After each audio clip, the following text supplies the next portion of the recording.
कैसे हैं सभी लोग। उम्मीद है सबके जैसे होंगे। आज जो है हम केमिस्ट्री का बहुत इंपॉर्टेंट चैप्टर है केमिकल इक्विलिब्रियम, उसको हल करने उसके जो है शॉर्ट नोट्स बनाने वाले हैं। सो मैं आपको एक दफ़ा दोबारा बता दूं, जो शॉर्ट नोट्स का मकसद है उसका मकसद ये नहीं है कि आपको पूरा चैप्टर एक्सप्लेन किया जाएगा। उसका मतलब ये है जो उसमें जितने भी सारे की पॉइंट्स हैं वो आपको सारे के सारे एक पे जो है छोटे से मकसूस के अंदर, ताकि आपको पूरा चैप्टर जो है रिवाइज हो जाए। इसका मतलब ये बिल्कुल भी नहीं है कि आपको पूरा चैप्टर जो है एक्सप्लेन किया जाएगा। उसकी वीडियो बहुत जल्द आएंगी जिसमें आपको हर एक चीज़ जो है चैप्टर के बारे में बताई जाएगी। सो ये, और इसमें जो है मैं आप पूरी वीडियो देखिएगा, इसके अंदर जो है बहुत सारे मैं वॉइस में अपने MCQ बताता जाऊँगा कि कौन से MCQ हैं। सो ये केमिकल इक्विलिब्रियम में इसमें दो तरह के रिएक्शन होते हैं, एक फॉरवर्ड होता है, ठीक है, और एक जो है रिवर्स होता है, ठीक है। ये होता है रिवर्स, ठीक है, ये होता है रिवर्स। फॉरवर्ड में क्या होता है, इरिवर्सिबल। इरिवर्सिबल यानी कि ये दोबारा से नहीं हो सकता। R/P होता है, यानी कि ये फॉरवर्ड चलता है। ये ओपन क्लोज में होता है सिस्टम में, ये आयोनिक और पोलर में होता है मोस्टली। स्टार्टिंग जो है इसकी वेरी फास्ट होती है, नॉन स्पॉन्टेनियस होता है, ठीक है। टाइम गो स्लो डाउन, ये वक्त के साथ साथ जो है ये जो है आहिस्ता आहिस्ता। अब इसके अपोजिट कर लेंगे, ये सारे जो है क्लोज सिस्टम में होते हैं। इसके जो की पॉइंट्स हैं वो आपको बता रहा हूँ मैं। क्लोज में ये प्रोडक्ट से रिएक्टेंट में जाता है, क्लोज सिस्टम में होता है, कोवलेंट और नॉन पोलर में होता है। और इसके जो प्रोडक्ट होते हैं वो अनस्टेबल होते हैं, जबकि इसके जो है स्टेबल होते हैं, ठीक है। फॉर एग्जांपल H2 + I2 को जब हम 500 डिग्री का टेम्परेचर देंगे तो वो 2HI बन जाएगा, ठीक है। ये एक रिवर्सेबल रिएक्शन है, ये एरोज जो है इस चीज़ को बता रहे हैं, ठीक है। उसके बाद है condition for equilibrium. Condition for should be close vessel, close vessel होना चाहिए। टेम्परेचर, प्रेशर, वॉल्यूम जो है कांस्टेंट होना चाहिए, ठीक है। उसके बाद जो है कांस्टेंट होना चाहिए। रिएक्टेंट और प्रोडक्ट भी कांस्टेंट होने चाहिए। ये कि उधर रिएक्टेंट में 2 मोल है तो प्रोडक्ट में भी 2 मोल होने चाहिए। उसके बाद जो है वो डायरेक्ट कांस्टेंट है, वो डायरेक्टली ये एक MCQ है, constant of chemical solution absorb of light, यानी कि जो कंसंट्रेशन है सोल्यूशन की वो एब्जॉर्ब करता है लाइट को। उसका जो रिलेशन है रोटेशनल भी दे सकता है, लीनियर भी है, डायगोनल सब दे सकता है, तो लीनियर रिलेशनशिप है। अब हम इसको जानेंगे कि वे टू रिकग्नाइज के दो तरीके हैं। एक है एक है फिजिकल। फिजिकल में क्या है, through UV light, IV visible light, ठीक है। पास थ्रो मिक्सचर से पास करेंगे तो अगर वो पास हो गया तो वो फिजिकल मेथड है, ठीक है। एक होता है केमिकल। केमिकल में क्या है, हम जो है एक कंपाउंड लेंगे इथाइल अल्कोहल। इथाइल अल्कोहल में जो है हम मिक्स करेंगे एसिटिक एसिड। एसिटिक एस्टर को जब हम एसिडिफिकेशन करेंगे तो हमारे का CH3COOC2H5 और प्लस में वाटर मॉलिक्यूल एक बनेगा, ठीक है भाई। इसके नतीजे में हमारा बन गया। अब ये जो है हमारा केमिकल प्रोसेस है जिसके नतीजे में हमने एसिडिफिकेशन करवाई, ठीक है। उसके बाद है law of mass of action, ठीक है। Law of mass of action, 2 Norwegian scientist थे, ये जगह का नाम है, जिनका नाम था CM गुल्डीबर्ग, सही है। उसके बाद था पीटर वर्ग, उन्होंने 1864 में दिया। इनका लॉ का मकसद क्या था, लॉ का मकसद ये था कि रेट जो है, रेट का मतलब आप सुन ले, जब भी रेट का वर्ड आएगा आपने चेंज समझना है। चेंज, रेट का मतलब क्या है, change. Rate directly proportional to active mass है, ठीक है। एक्टिव मास से डायरेक्टली प्रोपोर्शनल है। रेट जो है chemical reaction directly proportional to active mass product of reactant equivalent experiment, यानी कि जितना आप रिएक्टेंट देंगे उतना ही प्रोडक्ट बनेगा एक्टिव मास से, ये मुराद था, ठीक है। KC बराबर होता है प्रोडक्ट अपॉन रिएक्टेंट के, ठीक है। ये इसका है फार्मूला KC/P/R, ठीक है भाई। उसके बाद है KC जो है चेंज विथ टेम्परेचर ओनली, सिर्फ टेम्परेचर के साथ चेंज होता है, प्रेशर के साथ नहीं होता। KC जो है हम कंसंट्रेशन के लिए यूज़ करते हैं। कंसंट्रेशन को आसान अल्फाजों में भाई क्या कहते हैं, आसान अल्फाजों में कहते हैं मास के लिए यूज़ होता है, ठीक है भाई। उसके बाद है फॉर एग्जांपल, अब हम आपको एग्जांपल देता हूँ इसकी टेम्परेचर की, N2O4, ठीक है। अब हम ये हाई टेम्परेचर पे था तो ये 1.53 मोल डायमीटर क्यूब का था, लेकिन हमने जब इसका टेम्परेचर लो कर दिया, 25 डिग्री कर दिया, तो ये 4.64 10⁻³ पे आ गया। यानी कि इसका टेम्परेचर कम करने से, बहुत से रिएक्शन होते हैं जिनका टेम्परेचर कम करने से जो है उनकी एफिशिएंसी कम हो जाती है और बहुत की करने से ज़्यादा हो जाती है, ठीक है। KP जो है वो गैसेस के लिए होता है। अभी जैसे ये कंसंट्रेशन से चेंज हो रहा था ना KC, जैसे ये इफेक्ट कर रहा है, टेम्परेचर चेंज करेंगे तो KC चेंज हो जाएगा, ऐसे KP पे प्रेशर का लगेगा, ठीक है। KN जो है नंबर ऑफ मोल्स बताता है, KX जो है मोल फ्रैक्शन बताता है। ये दोनों हमारी बुक में इतने डिटेल में नहीं है, KP और KC के, वो मैं आपको न्यूमेरिकल भी दूंगा इसमें। PT ये हमारा एक MCQ है, partial temperature directly proportional to molar concentration of ideal gas, ठीक है। आइडियल कंसंट्रेशन से करता है जब टेम्परेचर जो हो T = K, K माने कांस्टेंट के बराबर हो, ठीक है। उसके बाद है ये फार्मूले हैं, ये आपने याद करने, के पी बराबर है K C R T upon delta N, इसी के तरह K X P delta upon N K N P upon N delta N, ये इसके फार्मूले हैं। ठीक है, इसमें आपको दी जाएगी वैल्यू, तो आपको पुट करनी होगी। उसके बाद जो है 1884 में ली चर्टलियर प्रिंसिपल दिया गया, उसमें बोला था भाई कि कंसंट्रेशन अप्लाई करते हैं हम इक्विलिब्रियम पे, वो डिस्टर्ब हो जाती है जब हम प्रेशर और टेम्परेचर देते हैं। जब हम रिड्यूस करते हैं स्ट्रेस अटेन न्यू इक्विलिब्रियम, जब हम प्रेशर या टेम्परेचर किसी भी चीज़ पे हम डालते हैं, तो जब हम जैसे इसको हटाते हैं तो वो एक नया इक्विलिब्रियम, जैसे कि हमने शहद की मक्खियाँ थी ये वाली, यहाँ पर हमने स्ट्रेस डाला था, जैसे ही हमने हटाया तो ये फ़ौरन से एकदम से चली जाएंगी। ठीक है, तो जब हम ये वाली सिचुएशन होगी, ना, जब प्रेशर होगा तो क्यू सी जो है बिलोंग नहीं करेगा के सी से। ये मैं आपको क्यू सी बताता हूँ आगे क्या होता है। उसके बाद होता है इफेक्ट ऑफ कंसंट्रेशन। ठीक है, इफेक्ट ऑफ कंसंट्रेशन ये एक टॉपिक है, ये बड़ा।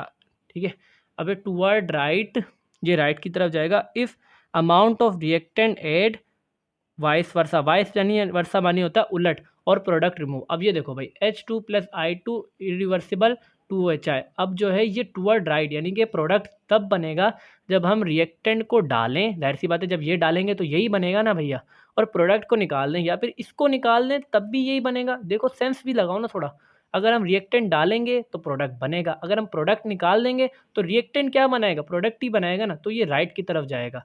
शिफ्ट टू लेफ्ट, लेफ्ट की तरफ कब जाएगा, यानी कि रिएक्टेंट कब बनाएगा, जब हम रिएक्टेंट को निकाल दें, जब रिएक्टेंट को निकाल देंगे तो प्रोडक्ट कहाँ जाएगा, उस तरफ जाएगा। या फिर हम प्रोडक्ट को डाल दें तो इधर कंसंट्रेशन ज़्यादा हो जाएगी तो वो रिएक्टेंट की तरफ जाएगी। ठीक है भाई, CO+3H2 irreversible methane plus water, जब हमने इसमें एडिशन करी रिएक्टेंट की तो वो शिफ्ट टू राइट हुआ, ये आपने याद रखना है। ठीक है, QC की वैल्यू कम लेस देन KC हो गई।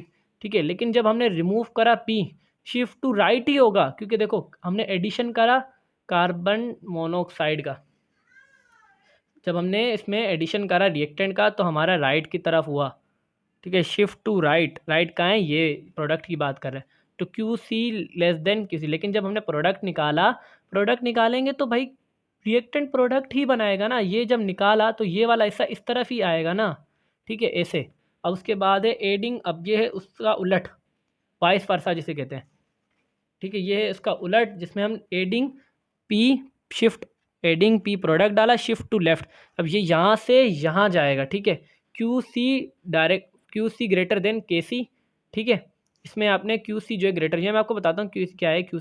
KC का तो मैंने आपको बता दी, जो कंसंट्रेशन का यूनिट है। KC जो है हम जब रिएक्टेंट स्टार्ट होता है, चाहे वो इक्विलिब्रियम में होता है या फिर जब एंड हो रहा होता है, तब हम मालूम कर सकते हैं। ठीक है भाई, उसके बाद जो है हमने प्रोडक्ट जो है डालेंगे तो भी ये बनेगा। ठीक है, जब प्रोडक्ट की कंसंट्रेशन होगी तो रिएक्टेंट की तरफ जाएगा, या फिर हम जो है रिएक्टेंट को निकाल देंगे तो प्रोडक्ट की कंसंट्रेशन इस तरफ ही जाएगी ना भाई, तो हमारा QC ग्रेटर हो जाएगा KC के। उसके बाद रिएक्शन कॉशन माने QC, इसको हम एनी टाइम कभी भी चेक कर सकते हैं, भले रिएक्शन बीच में चल रहा हो, यानी कि समझ लो ये रहा हमारा नवाबशाह, ये रहा हमारा दौड़, और ये रहा हमारा बुछेरी। हम जो है KC जो है हम या नवाबशाह में मालूम कर सकते हैं, बुछेरी पे मार सकते हैं, या फिर जो है दौड़ में मालूम कर सकते हैं। मगर अगर बीच में हमें जो है बीच में मालूम करनी है कि भाई गुलाम हैदर शाह कॉलोनी में क्या सिस्टम चल रहा है, यानी कि इस तरीके से वो जो बीच वाला डिस्टेंस है उधर तो हम KC नहीं मालूम सकते, लेकिन हम QC मालूम कर सकते हैं, रिएक्शन कॉटेंट, यानी कि हम कभी भी चेक कर सकते हैं। ठीक है भाई, रिएक्शन कॉटेंट का सीधा तो कॉन्सेप्ट है, हम जो है कभी भी जो है हम उसकी रिएक्शन की रेट जो है चेक कर सकते हैं, सिंपल। ठीक है, ये इसका रिएक्शन है। Predict the direction of rest, ये जो बाकी चीज़ें रुकी होती हैं उनका भी डायरेक्शन करता है। डिटरमाइन एक्सटेंड ऑफ रिएक्शन कितना लंबा हो सकता है उसकी बात करता है। ये इसकी क्वेश्चन है। QC अंडर रूट और ब्रैकेट C ब्रैकेट I, ये होता है सबस्क्रिप्ट, सुपरस्क्रिप्ट कहते हैं ऐसा। ठीक है, इसके ऊपर C दिया हुआ है, ये प्रोडक्ट वाली वैल्यू। अब R की जो है R इसके नीचे आएगा, और R की जो वैल्यू में आएगी A और B आएगा। ठीक है, concentration at any forward very large, जब KC ग्रेटर होगा और QC छोटा होगा तो फॉरवर्ड रिएक्शन में चलेगा, और वेरी लार्ज इसमें KC होगा, लेफ्ट की तरफ बनेगा reactant reactant formation of product की फॉर्मेशन जो है ज़्यादा हो जाएगी, फॉर्मेशन ऑफ प्रोडक्ट क्या होगी, ज़्यादा होगी भाई। ठीक है ना भाई, कहाँ गया ये रहा, सॉरी ये रहा, फॉर्मेशन ऑफ प्रोडक्ट जो है वो ज़्यादा होगी, रिएक्टेंट जो है हमारा डिनोमिनेटर लार्जर होगा कंसंट्रेशन में प्रोडक्ट के। ठीक है भाई, देखो ना, जब हमारे पास रिएक्टेंट ज़्यादा होगा तभी तो प्रोडक्ट बनेगा ना। ठीक है ना भाई, उसके बाद है QC जो है ज़्यादा हो जाएगा KC से। ठीक है, तो उसमें क्या, इसमें उसका उलट हो जाएगा, मोर रिएक्टेंट बनेंगे, लो प्रोडक्ट होंगे। तो लो प्रोडक्ट होंगे तो बैकवर्ड डायरेक्शन में जाएगा, समझे बात। जब अभी हमारा ये, इसका उलट कर लो, ये अभी वीडियो बैकवर्ड करके देखो, इसका क्या बताया, इसका कर लो उलट। जैसे मोर रिएक्टेंट हो जाएंगे तो लो प्रोडक्ट हो जाएंगे, तो भी चलेगा बैकवर्ड डायरेक्शन में। ठीक है, अब एक एग्जांपल ले लो इसकी, जो मैंने पहले इसकी एग्जांपल है ये, CH4 + Cl2 बनाया क्लोरोफॉर्म प्लस HCl, जो कि एक अनस्टेबल प्रोडक्ट है। क्यों? क्योंकि इसकी KC बहुत हाई है, समझे। उसके बाद है N2 + O2, जो कि बनाया 2NO प्लस, जो कि जिसको इसकी KC है 4.5 10 पावर -31 यानी कितनी कम दिखा रहा है, तो इसकी KC जो है बहुत छोटी है। तो ये सेकंड वाले की एग्जांपल हो गई ये। अभी third 2NO2 plus equal N2O4। ठीक है, इसमें जो है 43.44, ये मीडियम है, यानी कि इसमें ये मॉडरेट, एक देखो ना, एक होगा सब में बड़ा, एक सब में छोटा, एक मीडियम वाला, इस तरीके से हिसाब है। ये हैबर-बोश प्रोसेस, ये एक इक्वेशन आप देख लो, आपको पूरा हैबर-बोश क्लियर है। नाइट्रोजन प्लस 3H2 को ये रिवर्सिबल है, अमोनिया बनाता है। 4 से 500 डिग्री टेम्परेचर देना है, 200 से 300 ATM देते हैं। प्रेशर जो है इंक्रीज बनाएगा, प्रेशर इंक्रीज होगा तो रिएक्ट प्रोडक्ट को बनाएंगे। ठीक है, उसके बाद कंसंट्रेशन चेंज जो है, यानी कि हम नाइट्रोजन अमोनिया डालेंगे तो उसमें चेंज आएगा, तो वो वाला जो हिस्सा है ली चैटलियर का, वो ये फॉलो करेगा। उसके बाद अगर हम टेम्परेचर कम कर देंगे, टेम्परेचर इसका ये रहा 25 डिग्री पे 4.1 10 पावर 8 पे, तो ये, और 0.5 यानी कि 400 डिग्री पे इसकी जो है बहुत कम हो जाएगी जो है इसकी रिएक्शन। ठीक है, यानी कि जो प्रोडक्ट फॉर्मेशन है वो बहुत कम हो जाएगा। उसके बाद है solubility product KSP8 saturated solution constant, यानी कि सैचुरेटेड सोल्यूशन जो बना हुआ है। आयोनिक जो है CaPO4 AgCl BO4, ये जो है सोल्यूबल साल्ट है, यानी कि ये जो पानी के अंदर थोड़े से हल होते हैं।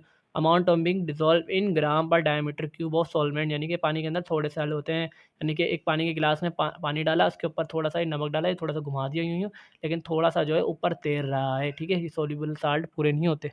उसके बाद है PPT, यानी कि पर्सिपिटेशन जो डबल डिस्प्लेसमेंट होता है, जैसे AgNO3 + KCl AgCl + KNO3। ठीक है, अब इसमें जो है दोनों में से एक जो है सब्सटेंट पानी में अंदर घुल गए दोनों। ठीक है, अब उसमें से एक चीज़ जो हमारा कंपाउंड बना है GCl, वो पानी के ऊपर तैर रहा है, जो तैरने वाली चीज़ है उसको कहते हैं पार्टिसिपिटेशन। उसके बाद है आयोनिक प्रोडक्ट का दूसरा शो करते हैं QSP से, और इसका दूसरा नाम है रिएक्शन कॉटेंट। इसकी जो है डेफिनेशन आप बुक से लिखें, वो बड़ी इंपॉर्टेंट है।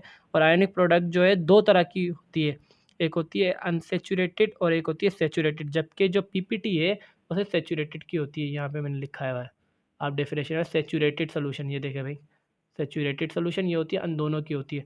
ठीक है, अब हमें KSP ग्रेटर देन QSP तो होगी, उसमें अनसेचुरेटेड होगी, उसमें जो है नो PPT होगी, डिज़ोल्व मोर सोल्यूट, यानी कि अनसेचुरेटेड का मतलब होता है डिज़ोल्व मोर सोल्यूट, आप इसमें और सोल्यूट हल कर सकते हैं। उसके बाद एक KSP और QP बराबर होंगे तो वो होगा सेचुरेटेड, उसको हॉट सेचुरेटेड भी कहते हैं।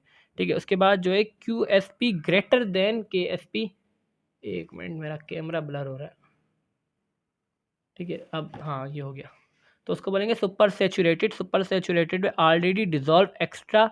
ठीक है, इसमें पहले से ही डिजॉल्व हुआ हुआ, ये एक MCQ है। ठीक है, CaCl2 + MgCl को जब हमने कंबाइन करा सोडियम बाइकार्बोनेट के प्रेजेंस में, तो बनाया कैल्शियम कार्बोनेट और मैग्नीशियम कार्बोनेट। ठीक है, अब उनमें जो है कैल्शियम और मैग्नीशियम के आयन जो हैं वो काम करते हैं ऑक्साइड का हार्ड वाटर में, जो हमारे सिंक वगैरह होते हैं बर्तन धोने वाले, उनमें जो है ये काम फंस जाते हैं ना हमारे, तो ये इस वजह से होते हैं। ये एक MCQ है। BaSO4 ओपेक ऑफ एक्सरे होते हैं, जो कि डायग्नोस करते हैं अल्सर फूड के अंदर। BaSO4 जो है फिल करते हैं वाउंड्स के अंदर। ठीक है, उसके बाद ये है एक MCQ, ये प्रोडक्ट ये आपने याद करना है 2SO2, ये आपको बहुत जगह मिलेगा, एक अमोनिया का मिलेगा और एक इसका मिलेगा। 2SO2 जो है उसको हमने 4 से 500 जो है इसका जो है टेम्परेचर है, 1 से 2 इसका ATM है। इसे मैन्युफैक्चर ऑफ H2SO4, यानी हम इस प्रोसेस से हम जो है सल्फ्यूरिक एसिड बनाएंगे, जो कि कॉन्टैक्ट प्रोसेस है। ठीक है भाई, लो टेम्परेचर और हाई प्रेशर इसमें होना चाहिए, ली चैटलेट का प्रिंसिपल फॉलो करता है, वो कब मिला था 1884 में मिला था। ठीक है, अब जो है मैं आपको कुछ दिखाऊंगा ट्रिक्स जो है, मैं आपको अब बताऊंगा कि आपको जो है MCQ उसमें बहुत सारे मिलेंगे। ठीक है भाई, अब जो है मैं आपको दिखाने वाला हूँ, ये आप नोट कर लें क्योंकि आपको बहुत सा मिलेगा। उसके बाद है कॉमन आयन जो है decrease solubility of soluble salt in insoluble by the addition of highly soluble salt with one. ठीक है, ये जो है, और बफर ऑफ सॉल्यूशन किस लिए था, प्यूरिफिकेशन ऑफ साल्ट के लिए। कॉमन आयन इफेक्ट की भाई ये समझ लो कि ए और बी मिला तो हमें बना C+D। ठीक है, अब हमने क्या करा, हमने डी की कंसंट्रेशन जो है ऐड कर दी इस सोल्यूशन के अंदर, तो डी की कंसंट्रेशन जो है बढ़ गई इसमें, तो ये जो है अब ये दोबारा रिएक्टेंट में जाएगी इस तरीके से। यानी कि हमने कॉमन आयन इफेक्ट में अगर सेम का आयन जो है हम जब ऐड करेंगे तो वो ज़्यादा होके वो दोबारा रिएक्टेंट को बनाएगा। ये है कॉमन आयन इफेक्ट सीधे अल्फाजों में। उसके बाद है ये आपने रट्टा लगाना है। ठीक है भाई, एक्सोथर्मिक रिएक्शन जो होगा, जब टेम्परेचर बढ़ाएंगे तो वो बैकवर्ड डायरेक्शन में जाएगा, और जब एंडोथर्मल टेम्परेचर होगा तो टेम्परेचर जब उसका हम बढ़ाएंगे तो वो फॉरवर्ड डायरेक्शन में जाएगा, और उसका वाइस वर्सा का मतलब होता है उलट। टेम्परेचर इसका हम कम करेंगे तो फॉरवर्ड में जाएगा, इसका टेम्परेचर हम बढ़ाएंगे, इसका टेम्परेचर कम करेंगे तो बैकवर्ड में जाएगा। ये आपने याद रखना है। अगर आपको ये की पॉइंट याद होगा ना, ट्रस्ट मी आपके सारे एमसीक्यूज आसानी से हल हो जाएंगे। उसके बाद है N2+3H2, ये जो है नेगेटिव चार्ज, अगर हम इसका टेम्परेचर बढ़ाएंगे तो ये लेफ़्ट शिफ्ट हो जाएगा। लेफ़्ट शिफ्ट क्यों हो जाएगा, यानी कि लेफ़्ट यानी कि ये रिएक्टेंट में बनेगा। अब देखो मैंने आपको यहाँ कह रहा टेम्परेचर, ये एक्सोथर्मिक है, टेम्परेचर बढ़ाया बैकवर्ड यानी कि रिएक्टेंट में जाएगा। बैकवर्ड यहाँ लिख देता हूँ, यानी कि रिएक्टेंट बनाएगा। देखो ना, टेम्परेचर बढ़ाया तो अगर हमने इसका टेम्परेचर कम करा तो ये हाई राइट की तरफ RIGHT राइट की तरफ जाएगा, यानी कि जब हमने इसका टेम्परेचर कम करा तो फॉरवर्ड की तरफ गया। ये आपने याद कर लें, या अगर आपने याद कर लिया तो आपके हो गएंगे सारे। ऐसे ही इसी के साथ है। ठीक है, अब जो है प्रेशर में बच्चे बड़े कन्फ्यूज।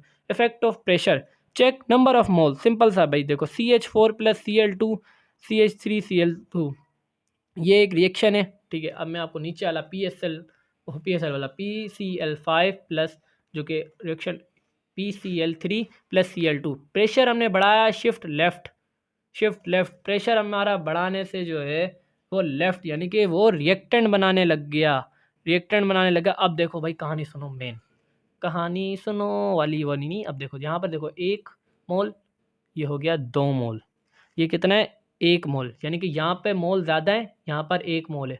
अब देखो ये है एक बाउंड्री, ठीक है, बाउंड्री है, और ये है 1 मोल की बाउंड्री। ठीक है, अब प्रेशर मैंने दिया, जब मैंने प्रेशर इस पर अप्लाई करा तो ये प्रोडक्ट वाली साइड तो रिएक्टेंट में जाएगी ना। ये देखो ना, ये देखो यहाँ पर जो है ये बड़ा बाउंड्री है, ये छोटी बाउंड्री, जब मैं प्रेशर अप्लाई करूँगा तो ये वाली साइड उस तरफ को जाएगी ना। ऐसे यही सिस्टम है, जहाँ नंबर ऑफ मोल कितने 2 हैं, यहाँ पर नंबर ऑफ मोल 1 है। अब सेम सिचुएशन इसी में देखो, यहाँ पे प्रेशर अप्लाई करा, यहाँ पे 2 मोल थे तो ये 1 मोल की तरफ जाएंगे, यानी कि हमारा जो है वो बढ़ रहा है, और हमारा Kp जो है हमारा Kc बढ़ रहा है।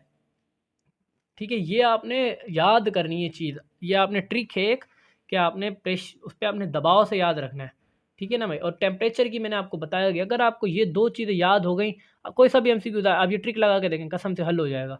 उसके बाद है CO+3H2 मीथेन, इंक्रीज करा प्रेशर तो वो हो गया राइट की तरफ। अब देखो यहाँ पर कितने, यहाँ पर हैं 4 मोल, यहाँ पर हैं 1 मोल, जब हमने प्रेशर लगाया तो वो राइट की तरफ चले गया। देखो भाई, अब ऐसे है, ये है 4, ये है 1, जब हमने प्रेशर लगाया तो ऊपर जो है ना, देखो ये बाउंड्री बनाई 4 की, ये बनाई 1 की, जब प्रेशर नीचे लगाएंगे तो ये वाली साइड इस तरफ जाएगी ना, यानी कि रिएक्टेंट जो प्रोडक्ट में जाएगा, तो प्रेशर इंक्रीज़ करने से ये जो है राइट की तरफ चले गया। ये कहना चाह रहा है। अगर आपको फिर भी कोई क्लियर नहीं हुई हो बात, आप देखें, ये आप प्रैक्टिस पे है सारा। अगर आपको कोई बात समझ में नहीं आ तो प्लीज़ मुझे बताएं, और वीडियो अगर आपको पसंद आए तो प्लीज़ लाइक शेयर सब्सक्राइब कीजिए। Thank you so much.